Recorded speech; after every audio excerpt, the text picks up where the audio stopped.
I want to take a look at the last 5 games from KD because there is one big thing that I noticed, and it's in the way that KD scores the basketball.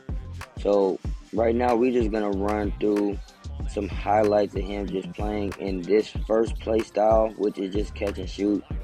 And he takes about, well, in these games, he took about maybe like 4 games, right? Not too many, but KD does like to operate out of the catch and shoot a lot, which I think that's one of his best play styles. If you can get KD to move, he can hit these jumpers easily. I think that's the best play style for KD because one thing that we will see is that when KD over dribbles, that actually works in the defense's favor. So KD operating out of the post, out of the catch and shoot, or filling in the wing relocation, that's play style that I feel like KD is best at. But KD also didn't shoot particularly well out of the catch and shoot in these 5 games. I think with the Knicks is the only game he shot well. I think he hit about 4 threes. As you'll see him during these highlights, he hit about 4 threes out of just movement and relocation. But other than that, I think this was the only game that he actually heated up from the catch and shoot style of play that we're looking at, which we know that he's capable of making these, and we don't want KD to catch and shoot because he will be able to knock these down at a high clip. But during this week, he wasn't really on fire as we are accustomed to seeing besides this game. Malika, Chennai, and Perk talk about this game as well and all the early games. Durant, that time, missed the three. KD, during this stretch of 5 games, he was averaging 30 points, 30.4 points exactly, 52% from the field, and 36% from 3. So the struggle was there from 3.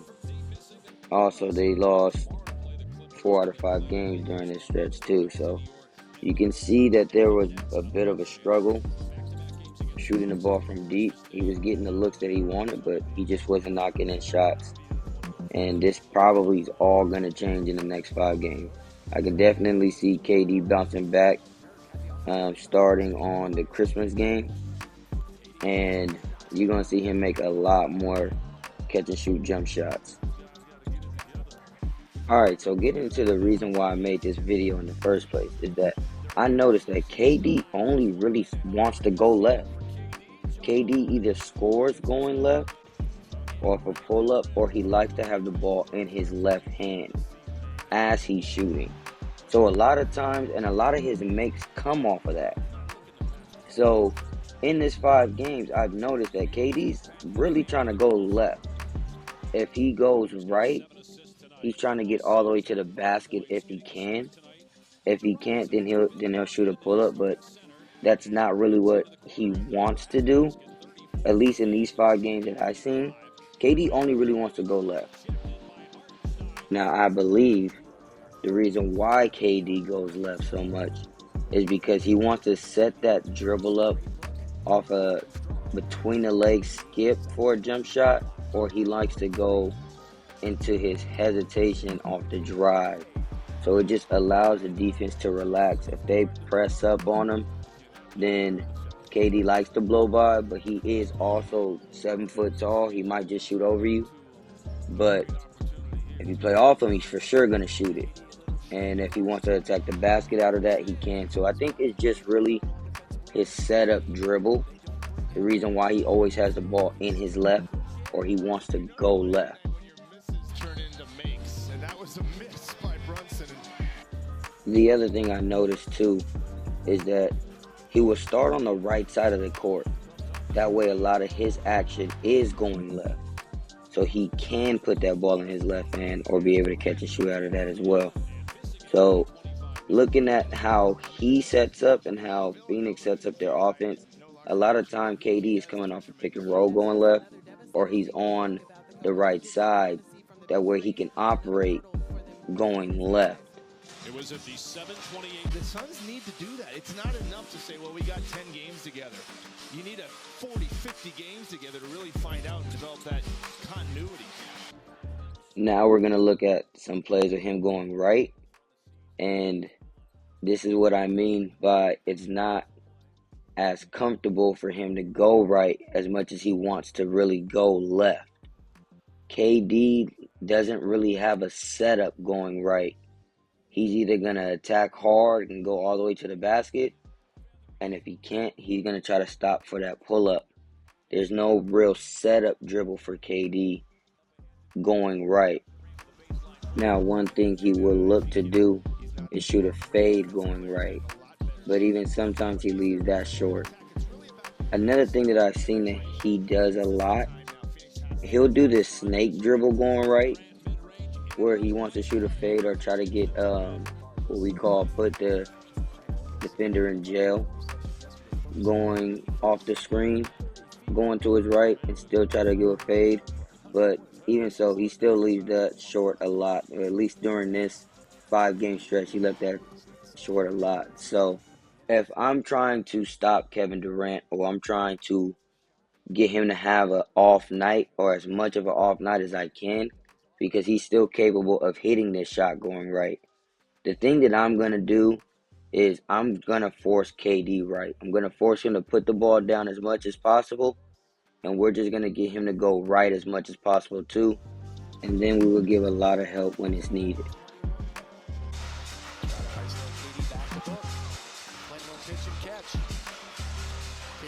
Down the lane, elevates and detonates at just the right time. Alright, so for this game, we will track all of KD's shots. His shots going right, his shots going left, and his catch and shoot shots.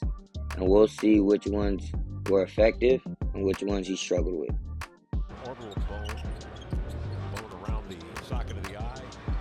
There's Kevin Durant pulling up on a mid-range. It's midcourt. And with 19 to shoot, Durant goes to work. Jump stops, leans, fall away hopper, no. Forcing a switch with Reef. Now, Henderson will come to help double. KD's pretty smart. Along the inline he works and uses that 7-foot frame to lean over and score. A minute left here in the first period. He sees a double. So does Thibault. It comes out on the gap to nearly steal it. But they get it back and turn it into a bucket. They can switch everything on this possession so they don't get hung up on the screen. KD pops, head shake, into the lane, off the left foot, leading up and in. And back in on the last dead ball. We'll get it back from Nurkic. Accelerates to the foul line. Step back. Off to Durant. Checked by Grant on an island. He'll face up and float. Simon's off the screen. And then the cut by Ayton. The bounce pass to Henderson picked off easily. And here come the Suns. Slashing in. Going hard with the left hand. Eventually ineffective. Allen comes down with a rebound. KD. Where Ant could dance a little bit behind the screen, create some space, maybe laterally, side to side, and get a three-point shot, get multiple threes, attacking the big so much in the first half. That defense will soften up, and that three will be available for him. Need much more of that here tonight. And taking better care of the ball. Durant puts his head down, works Jeremy Grant, and Eaton goes up short of him. Are starting to drop for Tumani. I've always felt that he was better than that 20-25% range he was sitting at. 14 points tonight in 24 minutes. Suns with a lead of 2. Durant off the screen, elevating.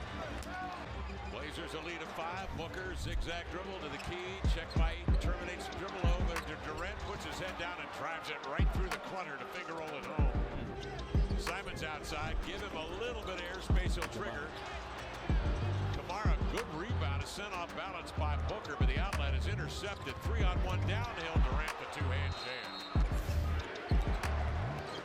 Durant sees 2 defenders at the top of the arc. Squares up, blocked by Grant. Suns bring it the other way. A full 1 minute left here in the third period. Durant with rhythm. Scooped here in the period. Durant, as a result, brings it the other way. High dribble, gets by Henderson. Step back over. Grant is good. Back to the basket, post up. Backing down on the 6'5 Brogdon. Bumped him off the contact. Andre, but the Blazers don't get that ball back. Had it not been for Matisse's hands. Durant bothered in the paint, missed the shot. Nurkic blows one at the cup. It was either zone, or they were really sagging in the gaps man-to-man. We'll get another look at it next possession down. Covered by Brogdon, off to Durant. They put length on Durant. He goes by 8. This is a risky zone. Blazers are able to lift that backline defender. They're going to get wide open corner shots if Phoenix continues to play it this way. Durant checks his feet. He's got a 3 in the air. Booker's been held at bay here in the second half. Puts his head down and goes right to it. Nurkic out on top. Durant off the dribble. Pull up. Jay got it. Durant in the attacking zone. Pulls up. Had an ocean. Picked up by Grant. He'll drive it now into the lane. I want to take a look now how the Kings guarded him, because what they do is in their defense, they provide top line help and they don't help off in the corner. And that's very important because we're going to also see on how KD adjusted to the Kings defense. I think the Kings game plan was to send him right also. As you see, Harrison Barnes sends him right and they get a trap out of it. KD turns over the ball. Devin Booker brings the ball up and gives KD the ball at the three-point line. Now notice Harrison Barnes sits on that left shoulder to force him right. This time they don't trap it, but they play high hands and end up getting a steal. And then the Kings are off on a break. When we're looking at this clip, KD knows top line help, corner can't help. So KD drives right. But notice that De'Aaron Fox knows KD wants to go left, jumps it, and once again, they're off on a break. Transition. Keegan teeing it up. Bang, bang, bang. And this one is very simple. Two people was on the left side. KD can't go left. So he goes right. He just loses the ball. And they're off on a break once again. So one of the adjustments that the Suns made and KD made was just, once again, starting him on the right side and let him get action going left to where they can't force him right. Now, the Kings still did their best on trying to limit as many drives left or setups on the left. But in this game, we're going to see that KD just accepts it. And you'll see a lot of right-hand drives in this game that KD does end up making. Remember, KD's still one of the best players in the league. You can't do too much to stop him. You just got to force him into doing something that he doesn't want to do. And that's all the Kings did, was force KD into doing something that he doesn't want to do. So it's no surprise to me that KD took the least amount of shots in this game than he did in all the other games. But he still stayed efficient, which KD is going to do.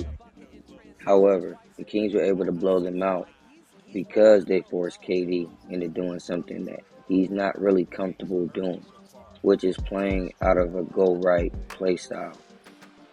So this is my breakdown on KD in the last 5 games that he played. And the big thing that I noticed is that KD wants to go left. And I thought that was interesting. I want to know if you guys knew that as well by just watching this game, that KD really only wants to go left because it sets up the rest of his game, which is the drives or the hezzy pull. And if he has to go right, then he's trying to get all the way to the basket.